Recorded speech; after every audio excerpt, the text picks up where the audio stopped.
Do you ever find yourself on the golf course faced with a shot where you know that your pitching wedge is far too much club, but you definitely know that your sand wedge won't get you there? If that's you, you've probably made the big mistake of not plugging the gap between the pitching wedge and the sand wedge. A lot of people think that a set goes from 9-iron, wedge, and the next in line is the sand wedge. But in fact, there's actually a huge gap, and that gap's getting bigger every year as the manufacturers find different ways of strengthening their lofts to gain more distance off their fairway clubs. However, the bunker shot still requires the loft of a sand iron.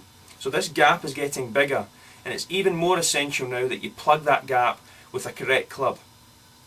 Now, I've referred to it as a gap wedge. The problem that you have out there is the manufacturers don't all call their clubs gap wedges. This one, for instance, has a loft on it.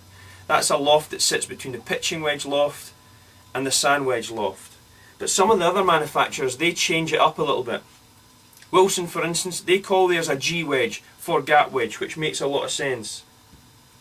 TaylorMade, however, they put an A on theirs, and they've referred to theirs more as an approach wedge. It does the same job, it fills that gap in between.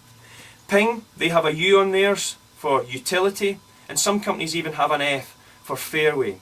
But the main priority is the loft is going to sit between your wedge loft and your sand wedge loft. And that means with a full swing, you're going to get a shot that goes shorter than your pitching wedge and further than your sand iron.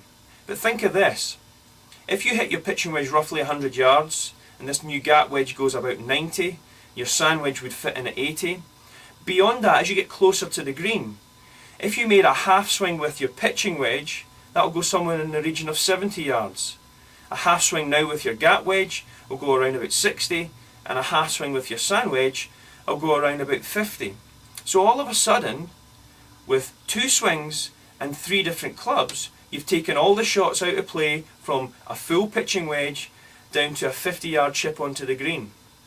And that makes your wedge play a lot easier to control, a lot easier to get the right distance when you need it. All too often I see people playing a pitch shot with their pitching wedge, and they're therefore relying on controlling the distance and the direction with their own swing. There's nothing else helping them control those factors. So with this extra wedge and working a little bit more on how you control your half swing shots, you're going to end up with a variety of shots without having to vary too much in what you do. The club's going to do a lot of that work for you.